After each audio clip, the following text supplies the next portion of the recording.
Como es lógico suponer, antes de 1810 hubo antecedentes ideológicos notables encaminados por esa hambre de libertad, que ya operaban principalmente en las mentes de los criollos, personas nacidas en México pero de padres europeos. Incluso se sabe que, antes de estallar la independencia, uno de los grandes pensadores de la época, Fray Melchor de Talamantes, había logrado circular varios escritos subversivos en los que se afirmaba que el territorio mexicano, por tener todos los recursos y facultades para el sustento y conservación y felicidad de sus habitantes, podría hacerse independiente y que además de posible, la independencia de México era deseable porque el gobierno español no se ocupaba del bien general de la Nueva España, como así se ocuparía un gobierno libre constituido por netamente mexicanos. Pues las ansias de libertad del pueblo, el cansado de la opresión por parte de la corona, y de algún lado tenía que salir la mecha que prendió y después nos llevó a ser un país libre. El movimiento tan fuerte que hubo, cómo quedó el campo devastado, cómo quedó olvidado tanto la población como lo político, lo social y lo económico. Cuando Napoleón Bonaparte invadió España en 1808, Miguel Hidalgo se unió a los movimientos patriotas que trabajaban por la independencia de México. En la madrugada del 16 de septiembre de 1810 lanzó el famoso Grito de Dolores, aregando al pueblo a tomar las armas y luchar contra los españoles que apoyaban al rey usurpador José Bonaparte, hermano de Napoleón. Esto fue lo que quizás sucedió en el momento en el cual Hidalgo daba inicio al movimiento de independencia.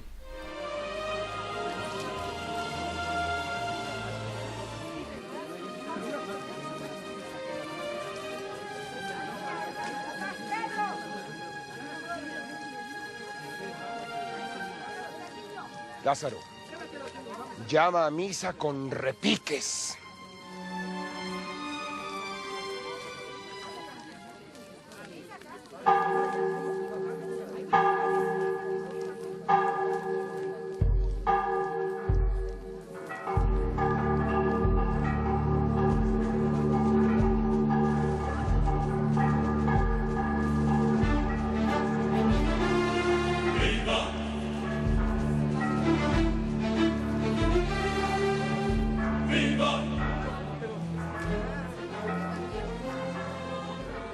Nos levantamos en armas para quitarles el mando a los gachupines, que se han entregado a los franceses y quieren que nosotros, los americanos, corramos la misma suerte, lo cual no consentiremos jamás.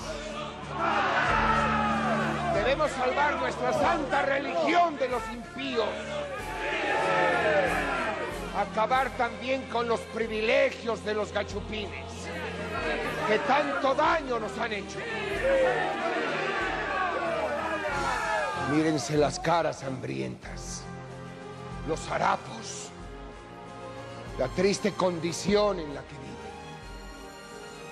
Porque nosotros somos los verdaderos dueños de estas tierras.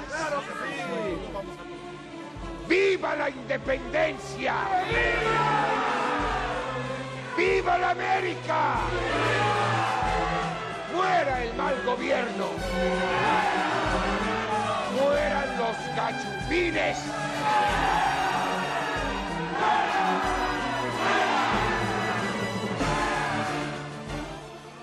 Padre Hidalgo, ya conté y somos más de 600. Bueno, Hidalgo es uno de los principales del movimiento de las conspiraciones. Desde allí hagan de cuenta que es como la cabeza principal para este movimiento. De hecho, se le conoce como el padre de la patria, ¿sí? Por haber participado en las conspiraciones, por haber dado el grito del movimiento de independencia, y bueno, es el que participa en la primera etapa de este movimiento que dura 11 años. Desafortunadamente, lo matan en la cabeza y solamente duró un año en el movimiento. Si hubiese durado más tiempo, yo creo que el movimiento de independencia hubiera durado muchos menos años que los que duró. Bueno, en primer lugar, yo considero al cura Hidalgo como una de las personas más letradas de este movimiento. Él conocía muchos textos de Europa que ya hablaban de independencia, muchos textos liberales. El éxito de su arraigo con la gente fue que empezó a enseñarles una serie de actividades talleres que hacían que la gente hiciera algo diferente para sostenerse, y además su capacidad de comunicarse con el pueblo. Eso fue muy increíble. El Cura Hidalgo lideró un ejército patriota que ganó algunas batallas y organizó un gobierno en Guadalajara. Aquí decretó la abolición de la esclavitud y derogó los tributos indígenas. Sin embargo, las tropas realistas lograron recuperar posiciones y vencieron a los patriotas en la batalla del Puente de Calderón el 17 de enero de 1811. Junto a sus principales oficiales, Hidalgo fue capturado cuando escapaba a los Estados Unidos. Murió fusilado en Chihuahua el 30 de julio de 1811. Existieron muchos lugares que tuvieron gran importancia para hacer estallar este movimiento que, en lo personal, fue para quitarnos las ataduras de la corona y el imperio español, que tanta muerte y destrucción causó por más de 800 años a nuestros antepasados. Bueno, son muchos lugares. No, pero los principales. Bueno, Querétaro, desde la conspiración, ¿sí? Dolores Hidalgo, que sale el grito de Dolores, la mayor parte de Guanajuato, y todos querían llegar a la Ciudad de México. Fueron los lugares donde se desarrollan más los hechos históricos, aunque se fueron a otros estados, pero son los principales, porque acuérdense que antes la Nueva España no estaba conformada como lo conocemos, los estados. Los principales eran Puebla, Querétaro, Guanajuato y México. No todo fueron victorias como vimos anteriormente, ya que los que luchaban por la independencia por obvias razones eran conocidos como los traidores del rey. Por ejemplo, en el caso de los curas, como Miguel Hidalgo, como Morelos, en primer lugar les fueron quitados los hábitos, los sacaron del ámbito eclesiástico y posteriormente los juzgaron y los condenaron.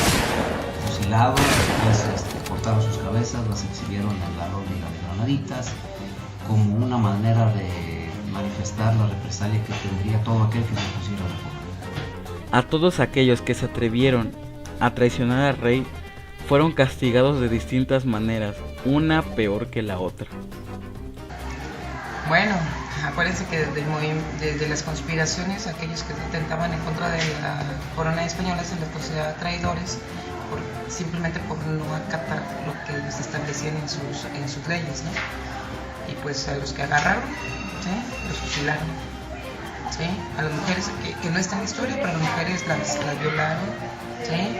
A los niños los mataron, no respetaron ni edad, no respetaron sexo, no respetaron posición social. Lo que querían era eliminar todas aquellas gentes que les estaban generando pues ruido, ¿no?, como se dice, y que pudieran ellos seguir dominando a España. Ahora toca hablar de uno de los personajes más cruciales en el movimiento de independencia, ya que quizás si él no hubiera accedido a apoyar estas causas, las cosas en la actualidad serían un poco distintas. Hablamos de Francisco Javier Mina. Nació en Otano, Navarra, España, el 6 de julio de 1789. Sus padres fueron Juan José Mina Espós y María Andrés Larrea.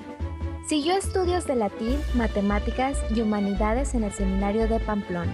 Cuando en 1808 las tropas de Napoleón Bonaparte invadieron España, Mina organizó partidas guerrilleras para combatirlos en las regiones de Navarra y Aragón. En marzo de 1810 fue capturado por los franceses en Laviano, cerca de Pamplona. Francisco Javier Mina logró huir a Inglaterra, donde permaneció hasta que en mayo de 1816 decidió unirse a los insurgentes que luchaban por la independencia de México, debido a que en Londres conoció a Fray Servando Teresa de Mier, quien escribía sobre la guerra de independencia de México, y planeó formar una expedición para ayudar a los insurgentes de la Nueva España, invitando a Mier y a otros a pasar con él a México.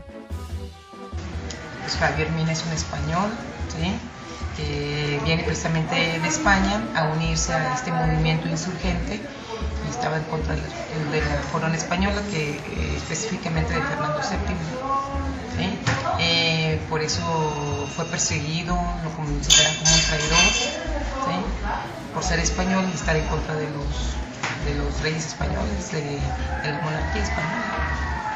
En junio llegó a Virginia, Estados Unidos, y en marzo de 1817 arribó a Tamaulipas, México.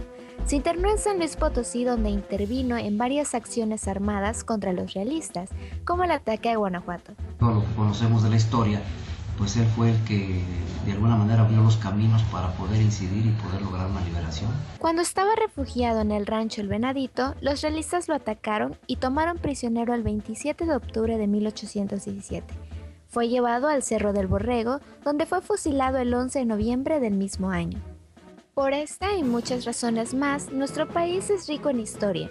Además nos demuestra que la valentía y el espíritu de unos pocos pueden llevar incluso a un país oprimido por un mandato corrupto a levantarse y pelear por su libertad, la libertad de ser humano.